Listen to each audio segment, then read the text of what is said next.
सम्माननीय श्रोता बंधुओं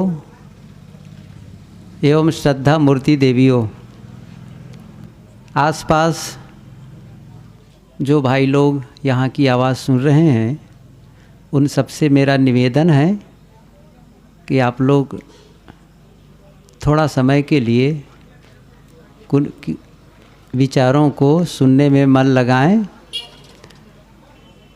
दुनिया में बातचीत करते करते तो समय बीत ही रहा है, व्यवहारिक काम करते करते ज़िंदगी बीत रही है। इसी बीच कुछ हम जीवन निर्माण संबंधी भी बातें सुने और अपने जीवन को सुंदर बनाने में लगे। कल मैंने आप लोगों के बीच थोड़ी चर्चा की थी कि हमें पारिवारिक प्रेम की आवश्यकता है। जिस परिवार और समाज में रहते हैं वहाँ लोगों के बीच रहते हैं, लोगों के साथ रहते हैं, और यह आवश्यक है उन लोगों के साथ प्रेम और विश्वास का संबंध हो।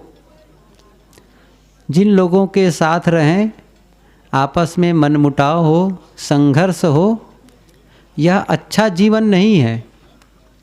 अच्छा जीवन तो वह है जिन लोगों के साथ रहें, एक दूसरे को देखकर प्रसन्नता का अनुभव करें। घर के सभी लोग अच्छे लगने लगें, और ये तब संभव है जब परस्पर प्रेम और विश्वास हो। सद्गुरु कबीर ने कहा है, पोथी पढ़ी पढ़ी जग मुआ, पंडित भया न कोय, ढाई आखर प्रेम का पढ़े सो पंडित होए। ये ढाई आखर प्रेम जो पढ़ लेता है वही पंडित होता है, वही समझदार है। प्रेम समर्पण भाव है। हम एक दूसरे को सहयोग देना चाहते हैं। प्रेम में कुछ लेने की भावना नहीं होती है। प्रेम में दो विशेषता होती है। एक तो उसको देने की क्षमता बढ़ जाती है, और दूसरी बात है वो कुछ चाहता नहीं है, लोगों से कुछ भी नहीं चाहता है और स्वयं देना चाहता है। यही है प्रेम। जो कुछ चाहता है हमें मिले, वो प्रेम नहीं है फिर। इसलिए ये तभी संभव है जब हम दूसरों को अच्छी बात दें, अच्छा व्यवहार दें। ये बहुत आवश्यक है। प्रेम और विश्वास आपस में कैसे हैं आप लोग जानते हैं। जैसे कागज़ को चिपकाने के लिए गोंद होता है, ईंटों को जोड़ने के लिए सीमेंट होता है, ऐसे ही घर के सदस्यों को जोड़ने के लिए प्रेम होता है।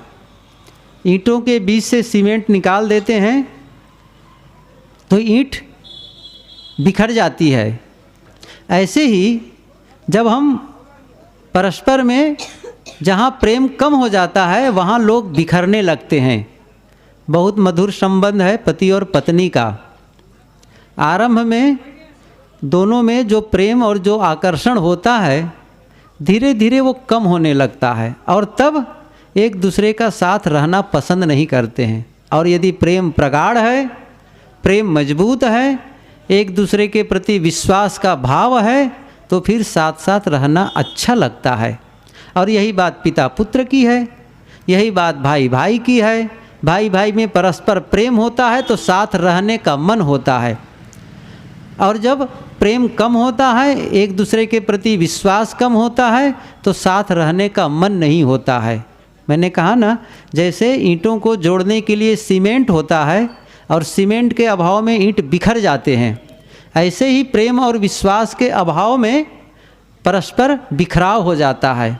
हमें फिर से प्रेम को पनपाना है, फिर से उसे वापस लाना है, ताकि परिवार में सुख और शांति का वातावरण हो, समाज सुंदर समाज की रचना हो। और हम ये तब कर सकते हैं जब अपने आप को सुधारते हैं। इस बात को पूरा आप सब अपने मन की गांठ में बांध लें। सबसे पहले व्यक्ति अपना सुधार करता है, तभी वो परिवार का सुधार कर सकता है। आप अपने बच्चे को अच्छी सीख तब दे सकते हैं जब आप स्वयं अच्छे पथ पर चलते हों। गलत पथ पर चलकर बच्चों को अच्छी सीख नहीं दी जा सकती है। यदि कल बैठने का अवसर मिला तो मैं आज तो नहीं, बच्चों के विषय में कल कहना चाहूँगा कि बच्चों को हम कैसे अच्छे संस्कार दें और अपने परिवार और समाज और राष्ट्र के लिए एक अच्छा काम कर सकते हैं। लेकिन आज तो एक दूसरी बात मैं कह रहा हूँ कि पहले अपने को अच्छा होना पड़ता है, अपने को अच्छा होना पड़ता है। आप अच्छा होते हैं तो फिर आपकी अच्छाई का अनुकरण करते हैं लोग। आप उपदेश करते हैं, इसे नहीं सुनते लोग, आप करते क्या है इसे देखते हैं। कोई आदमी गलत खाता पीता है, गलत बोलता है, तो बच्चे वही सब देखकर सीखते हैं, घर वाले भी वही मानते हैं। इसलिए हम यदि परिवार में सुधार चाहते हैं, समाज में सुधार चाहते हैं, तो बहुत आवश्यक है हम पहले अपना सुधार करें। और ये समझ लें, ये शायद वाक्य आप लोगों ने पढ़ा होगा, मैं बहुत पहले पढ़ा था, वो दीवारों में ये बात लिखी जाती थी कि हम सुधरेंगे जग सुधरेगा। ये सबको पता है, जब हम सुधरते हैं तो फिर जगत सुधर जाता है। लेकिन हम लोग क्या करते हैं, शायद सबको अपना अनुभव होगा, हम सबके सब यही प्रयास करते हैं परिवार के लोग सुधर जाएं, गांव वाले सुधर जाएं, समाज वाले सुधर जाएं, मैं तो ठीक ही हूँ। ये सबसे बड़ा भ्रम हमें क्या होता है, सब लोग गलत हैं और यदि ठीक है कोई तो मैं हूँ। ये मानना उचित नहीं है। हम अपना भी अनुसंधान करें, अपना भी अवलोकन करें, गलतियाँ मुझमें भी हो सकती है, क्यों नहीं हम अपने जीवन को झांकते हैं। और हम जब सुधर जाते हैं ना तो सब में अपने आप सुधार आने लगता है। एक उदाहरण मैं आप लोगों को बताऊं, एक जवान युवक था, उसका एक बेटा था छोटा सा। तो जो युवक वो भाई था, ऑफिस से लौट कर आया तो एक ऑफिस के बहुत से फाइल अपने साथ लेते आया और घर में, और जैसे ही वो घर में आता है शाम के समय तो उसका नन्हा सा बच्चा मचल जाता है कि पापा जी मैं आपके साथ आज खेलूँगा, मैं आपके साथ आज खेलूँगा। तो वो भाई ने कहा कि नहीं नहीं, मेरे पास समय नहीं है, मेरा काम बहुत पिछड़ा हुआ है, देख रहे हो इतना कागजात लेकर के ऑफिस से आया हूँ, अभी घर में मुझे निपटाना है इसको, मैं बहुत पीछे हो गया हूँ और काम सब है। तो लड़का क्या कहता है कि पापा हम लोग जब स्कूल में पढ़ते हैं ना तो जो पीछे लड़के हो जाते हैं, पिछड़ जाते हैं, उनको पीछे बैठा दिया जाता है, अलग बैठा दिया जाता है।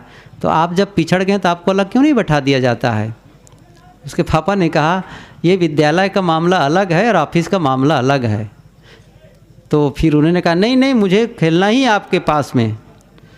तो भाई था, वो सोचा कि ये बच्चा तो परेशान कर रहा है, तो किसी भांति इससे पिंड छूटे, इससे बला कटे, ऐसा सोच कर क्या किया, उनके हाथ में एक पत्रिका थी, मैगजीन कहीं से आई थी, उसमें विश्व का नक्शा था। उसे उसने फाड़ा और निकाला उस पत्रिका में से और उसके कई टुकड़े कर दिए। कई टुकड़े करने के बाद बच्चे को देते हुए कहा कि तुम इसे पहले जोड़ करके लाओ, विश्व के नक्शा को पहले जैसा था वैसा इसे जोड़ लो, सेलो टेप वगैरह लगा करके फिर लाओ, और जब जोड़ कर लाओगे तो फिर मैं तुम्हारे साथ खेलूँगा। उनके पिता उन्होंने समझा ये बच्चा विश्व के नक्शा को जोड़ नहीं पाएगा और इसी में उलझा रहेगा और मैं अपना काम कर लूँगा, किसी भांति इनसे पिंड छूटे। यह सोच करके अपने बच्चे को वो कागज़ का टुकड़ा जिसमें विश्व का नक्शा था जोड़ने के लिए दे दिया। 5 से 7 मिनट बीते होंगे, अधिकतम 10 मिनट। छोटा नन्हा सा बच्चा विश्व का नक्शा जोड़ कर लाता है, कहा पापा मैं जोड़ लिया। वो तो चौंक गया, अरे इतना जल्दी कैसे जोड़ लिए, यह तो मैं नहीं कर सकता हूँ, लगता है तुमसे मुझे कुछ सीखना पड़ेगा। कैसे जोड़े जरा बताओ तो तुम। सचमुच देखा तो विश्व नक्शा बिल्कुल सही सही जुड़ा हुआ है। उन्होंने कहा पापा बहुत सरल है ये तो। अरे कैसे सरल है जरा बताओ तो। उन्होंने कहा बहुत सरल इसलिए है कि जिधर विश्व का नक्शा छपा था कागज़ के एक तरफ और उसके ठीक दूसरे तरफ उसके विपरीत भाग में क्या था? मनुष्य का एक आदमी का चित्र था। क्या था? एक तरफ विश्व का नक्शा था और उसके उल्टे भाग में आदमी का चित्र था। और मैंने कुछ नहीं किया, उसी आदमी को जोड़ा, और आदमी को तो पता ही है कि पैर कहाँ है, हाथ कहाँ है, गला कहाँ है, सब पता है। और उसे जब जोड़ दिया, आदमी को बस ठीक किया और पलट के देखा तो विश्व का नक्शा अपने आप जुड़ा हुआ है। यह एक उदाहरण है। एक आदमी का नक्शा ठीक होता है तो विश्व का नक्शा ठीक हो जाता है। यदि हम सुधर जाते हैं, यदि हम ठीक हो जाते हैं तो परिवार का नक्शा बदल जाएगा और समाज और राष्ट्र का भी नक्शा बदल जाएगा। इसलिए हमारी जिम्मेदारी क्या है? पहले हम अपने को ठीक करें। ये जीवन किसके लिए है? आपका जीवन है। इस पूरी दुनिया में आपके लिए सबसे ज़्यादा मूल्यवान क्या है? सबसे ज़्यादा मूल्यवान, आप कभी भी गंभीरता से सोचेंगे ना इसमें तो पता चल जाएगा। इस पूरी दुनिया में यदि कोई सबसे ज़्यादा मूल्यवान हमारे लिए है तो वह है हमारा जीवन। इससे बढ़कर के कुछ नहीं है। आपका जीवन है और आप इस जीवन को अच्छा बनाने के लिए आप ही जिम्मेदार हैं। इस जीवन को खराब करने के भी जिम्मेदार आप हैं। ये ध्यान दीजिए, इस जीवन को अच्छा बनाना है कि खराब बनाना है, चुनाव आपके हाथ में है। और इसे इतना बढ़िया जीवन है जिसे भाग्य के भरोसे नहीं छोड़ना चाहिए और नहीं भगवान के भरोसे छोड़ना चाहिए। भगवान जब चाहेंगे तब ठीक हो जाएगा, भाग्य में होगा तो जीवन ठीक हो जाएगा, ये बिल्कुल गलत मानना है। न इसे भगवान के भरोसे छोड़ना है, न संयोग के भरोसे छोड़ना है, न भाग्य के भरोसे छोड़ना है। आप अपने जीवन के निर्माता हैं, आप इसके शिल्पकार हैं। आप जैसा चाहें वैसा बना सकते हैं, ये तय है। एक पहाड़ी, जैसे हम लोग आज उधर गए थे, बढ़िया पहाड़ी, एक मंदिर बना हुआ है, बाहर सिपाही है, ऐसी ऊंची जगह थी। तो वहाँ एक संत रहते थे। वो संत बड़े ज्ञानी थे और कहा जाता था कि वो सभी के प्रश्नों का उत्तर, कोई भी प्रश्न करता उसके सामने जाकर सबका उत्तर दे देता। तो गांव के 2 लड़के मन चले, थोड़ा से तेज तर्रार, कहा कि हम लोग सुनते हैं कि सारे प्रश्नों का उत्तर देते, जरा आज पता लगाते हैं। तो क्या गए, चले और रास्ते में एक पक्षी के घोंसला से एक छोटा सा पक्षी का बच्चा निकालते हैं और उसको ले चले। एक चिड़िया हाथ में पकड़ते हैं और वहीं गए उस संत के पास और जाकर कहते हैं, हमने सुना है कि आप सारे प्रश्नों का उत्तर देते हैं, ज़रा बताएं, ये जो हमारे हाथ में चिड़िया है ये मर गई है कि जिंदा है? क्या पूछते हैं? ये जो हमारे हाथ में चिड़िया है यह मर गई है कि जिंदा है? तो ज्ञानी ने कहा, उस संत ने कहा कि बेटे, यदि मैं इसे कहता हूँ कि जिंदा है, तुम क्या करोगे? हाथ को जोर से दबा दोगे और क्या होगा? चिड़िया मर जाएगी। और यदि मैं कहता हूँ ये मुर्दा है तो तुम हाथ को खोल दोगे और ये चिड़िया उड़ जाएगी। कहने का मतलब है जीवन और मरण को तुम अपने हाथ में थामे हो। उन्होंने कहा जीवन और मरण को तुम अपने हाथ में थामे हो। इसको मैं इस ढंग से कहता हूँ, सफलता और असफलता हमारे हाथ में है। जीवन में आप सफल होना चाहते हैं तो हो सकते हैं और असफल होना चाहते हैं, होते ही हैं। यदि आप सफल होना नहीं चाहते, सफलता के लिए प्रयास नहीं करते, तो असफलता तो अपने आप है। असफलता के लिए मेहनत करने की कोई ज़रूरत नहीं है, वो तो अपने आप होना है। बिल्कुल, उसके लिए बिना परिश्रम के आदमी असफल होता जाता है। एक छोटा सा बच्चा था, तो विद्यालय में उनके मास्टर ने पूछा कि ये बताओ दुनिया में सबसे सरल काम क्या है? विद्यार्थियों से पूछा, छोटे छोटे बच्चे थे, कि दुनिया में सबसे सरल काम क्या है? तो एक विद्यार्थी छोटा सा था, लड़का, खड़ा होता हुआ कहता है, सर सबसे सरल काम है फेल होना। क्या कहता है? सबसे सरल काम है फेल होना। तो असफल होना तो बहुत सरल है, आप पास होना चाहते हैं, आप ऊंचाई पर उठना चाहते हैं, तो यूं ही नहीं उठ जाएंगे आप। मैं कहा ना, इसको भाग्य के भरोसे ऊंचे उठ जाएंगे या भगवान आकर खींच के ले जाएगा, ये सब कहानियां हैं। आप अपने जीवन के शिल्पकार हैं। आप जब चाहें तब जीवन में परिवर्तन ला सकते हैं और इस जीवन को सुंदर बना सकते हैं।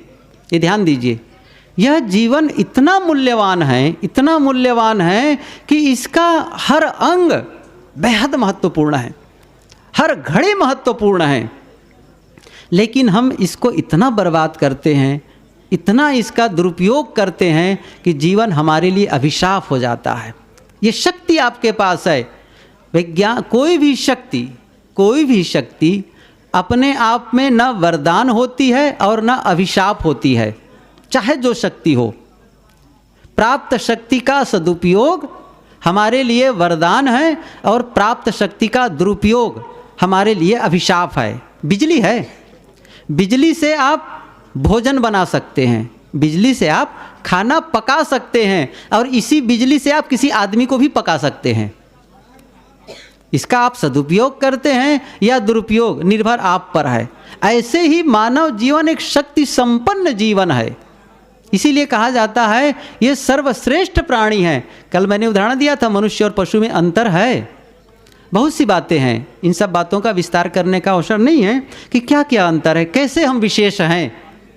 कम से कम हम में मन की शक्ति है, माइंड पावर बहुत ज़्यादा है। ये मन की शक्ति का ही फल है कि आज हम ज्ञान और विज्ञान में इतना विकास कर चुके हैं। लेकिन अन्य प्राणियों में केवल शारीरिक बल है, ऐन्द्रिक बल है। लेकिन मनुष्य ऐसा प्राणी है जिसमें बुद्धि बल है, मन का बल है, वाणी का बल है। अन्य प्राणी को देखो ना, वो जंगल में है, जंगल में ही रहेंगे। बंदर पेड़ पर थे, आज भी हजारों साल पहले, हजारों साल बाद तक रहेंगे। कभी वो अपने लिए मोबाइल नहीं बना सकते, कभी अपने लिए टीवी नहीं बना सकते, मनुष्य बनाता है। लेकिन वह अपनी शक्ति का सही उपयोग तो करता है, लेकिन बहुत बार वो गलत उपयोग करता है, अपना नुकसान करता है और इतना अभिशाप हो जाता है उसके लिए, वो जीवन को खोना चाहता है। आप लोग जानते हैं आए दिन क्या होता है। ये मानव जीवन जिससे अपना कल्याण किया जा सकता है, आत्म साक्षात्कार किया जा सकता, पूरी ऊंचाई पर उठा जा सकता है, इसे लोग खोने में तुले हुए हैं। इसीलिए लोग आत्महत्या तक करते हैं। क्यों? ये निराशा और हताशा हैं। वो लोग जीवन से हारे हुए लोग हैं, जो अपने जीवन से खिन्न हैं।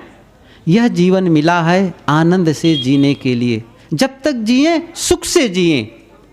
इसलिए हम अपने जीवन का सुधार कर सकते हैं। मैं कुछ बिंदु बताऊं कि कौन है वो सुधरा हुआ जीवन, किसे कह सकते हैं सुधरा हुआ जीवन।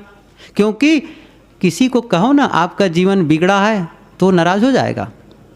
ये बड़ा अद्भुत है, कोई भी स्वीकारने को तैयार नहीं है। यदि कोई आपके हाथ में घड़ी है और इस समय वो 12 बजाए, हम कहें भाई आपकी घड़ी बिगड़ी हुई है, तो स्वीकार लेगा, सचमुच आप मेरी घड़ी बिगड़ी हुई है। टीवी है, देख के बताया जा सकता है टीवी खराब है, ठीक से चैनल नहीं आ रहा है। मोटरसाइकिल बिगड़ जाए, आपको अनुभव हो जाएगा। लेकिन बुद्धि बिगड़ जाए, कहें आपकी बुद्धि ठीक नहीं है, तो नाराज हो जाएगा आदमी। इसलिए मैं किसी को नहीं कहता हूं कि आपका जीवन खराब है, लेकिन कुछ ऐसे बिंदु हैं जिसके आधार पर आप स्वयं अपने जीवन का मूल्यांकन कर सकते हैं। वो कौन सा बिंदु है?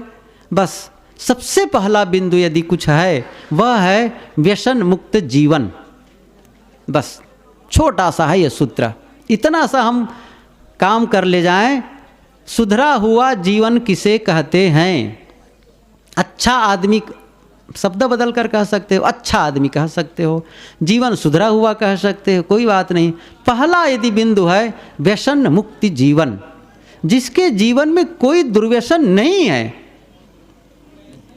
वो समझो अच्छा आदमी और सुधरा हुआ जीवन कहा जा सकता है। कोई भी व्यसन न हो, बिल्कुल। क्यों? आप कहेंगे इसकी क्यों से, इसके ये क्या व्यसन करने से या गलत चीज़ खाने से कि हम कोई खराब आदमी हो गए हैं? नहीं हो गए, मैं भी मानता हूँ। ऐसा नहीं है कि कोई बीड़ी पी रहा है इसका मतलब खराब आदमी नहीं है। लेकिन बहुत सरलता से हम समझ सकते हैं, क्या वो शरीर के लिए लाभप्रद है? नहीं है। जो हमारे शरीर के लिए लाभप्रद नहीं है, जो हम नहीं चाहते कि हमारे बच्चे इसको स्वीकारें। आप अपने बच्चों को पूछ लीजिए, बेटा मैं शराब पीता हूँ, तुम भी शराब पियोगे? हिम्मत है आपका ऐसा कहने का? कौन है ऐसा जो कह सकता है बेटा तुम भी शराब पियोगे, क्या तुम्हारे लिए भी मैं शराब खरीद के लाऊं? नहीं कर सकते हैं। और आप खुद नहीं चाहते कि आपके बेटे ये सब चीज़ को ग्रहण करे। आप क्यों ग्रहण कर रहे हैं? आप समझ रहे हैं ना गलत है कह के। जो चीज़ गलत है उसे हम समझते हैं फिर भी उसका त्याग क्यों नहीं करते हैं? इसका मतलब है, गुरुदेव जी एक अच्छी बात कहते हैं इस संदर्भ में, जैसे किसी आदमी से आप कहें यह पत्थर ले लो और मेरे सिर पर मारो, मेरे सिर को पत्थर से फोड़ दो, मैं तुम्हें 50 रुपये दूंगा। क्या होगा? मैं तुम्हें 50 रुपये देता हूँ, ये पत्थर ले लो मेरे सिर को फोड़ दो। हम कहेंगे कैसा पागल है ये, पैसा दे रहा है अपना सिर फोड़वाने के लिए। हम लोग भी लगभग यही गलती करते हैं, गलत चीज़ खरीदते हैं और उसी से अपना स्वास्थ्य का नुकसान करते हैं। बड़ा अद्भुत है ये। एक उदाहरण बताऊं, यहाँ से पढ़े लिखे लोग बैठे हुए हैं। एक विद्यालय था, मास्टर खड़ा हुआ ब्लैक बोर्ड के पास और बच्चों को पढ़ाता है। बच्चों, उस दिन का विषय क्या था? व्याकरण का हिंदी का काल रचना। क्या था? काल रचना। काल के बारे में जानते हैं, 3 काल होते हैं, भूतकाल, वर्तमान काल और भविष्य काल। तो काल रचना वो बता रहे थे कि इस प्रकार से आप कहते हैं मैं जा रहा हूँ, भाई वर्तमान काल है, मैं जाऊँगा भविष्य काल है, मैं गया था। वो सबको अलग अलग बता रहे थे कि ये भूतकाल है, ये वर्तमान काल है, भविष्य काल है। फिर उन्होंने कहा कि इसको काल रचना को बदलें, तो हम वर्तमान को भी भविष्य काल के रूप में कैसे बदल सकते, क्या लगाने पर बदल जाए, ये सारी बातें पढ़ा रहा था। तो उन्होंने उदाहरण एक दिया कि देखो मैं वर्तमान काल का एक वाक्य कहता हूँ जिसे तुम लोगों को भविष्य काल में बदलना है। तो क्या कहा? एक वाक्य क्या कहा? मैं गुटखा खाता हूँ, मैं गुटखा खाता हूँ। ये क्या है?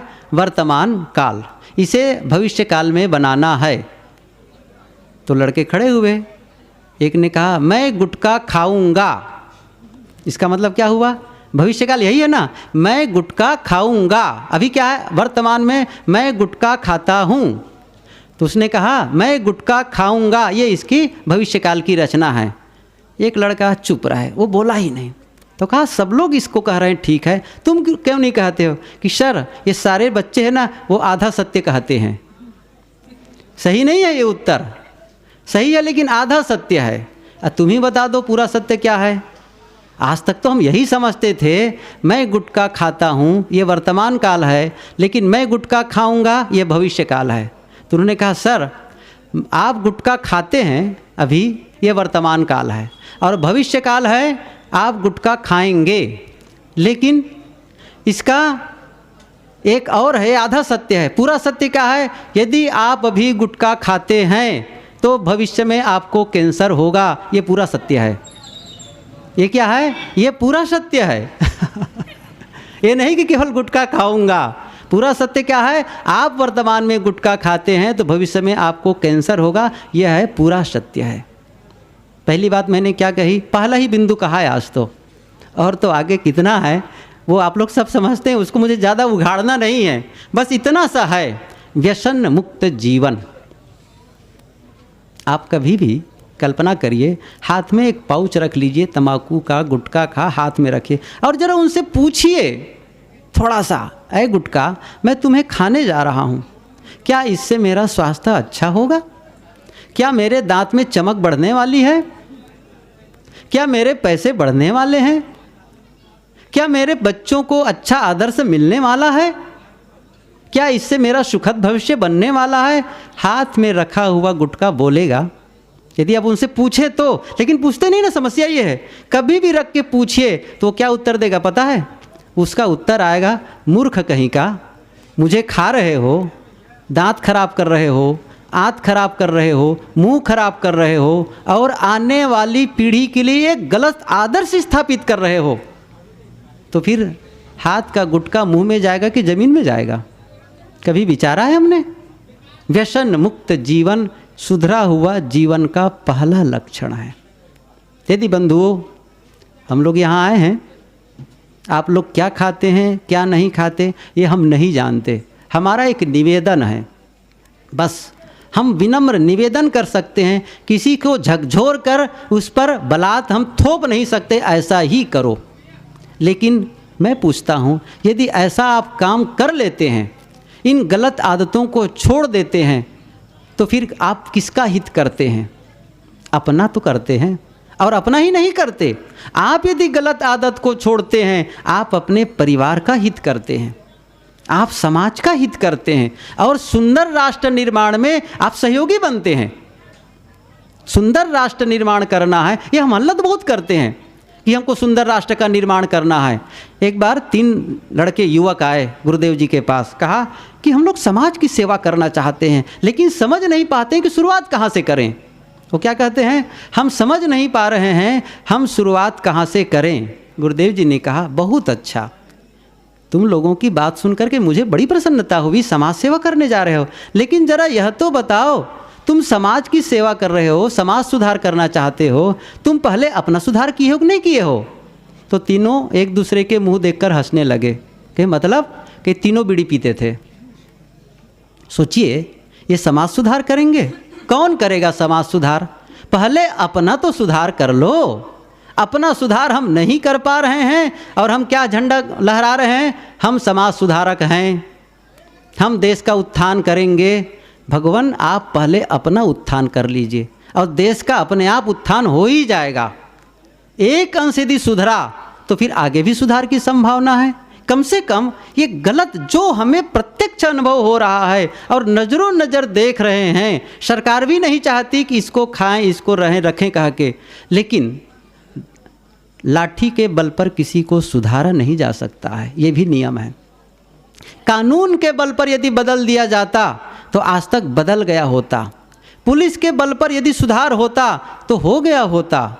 जेल में भरकर भी किसी का सुधार होना होता तो हो गया होता। क्या आप अनुभव करते हैं किसी को डंडा पीट करके सुधारा जा सकता है? किसी को जेल में डालने से कोई सुधर जाता है? नहीं सुधर सकता है। वो कब सुधरेगा? जब वो स्वयं संकल्प करता है कि मैं बदलना चाहता हूँ, बस यही संकल्प उसको बदलेगा। नहीं तो पुलिस पीट पीट करके चोर को उसके हाथ पैर तो तोड़ सकती है लेकिन उसके मन को नहीं बदल सकती है। ये आप जानते हैं। कानून के बल पर उसे जेल में ठूंसा जा सकता है, उसे फांसी की सजा भी दी जा सकती है, लेकिन उसके मन में बदलाव नहीं लाया जा सकता है।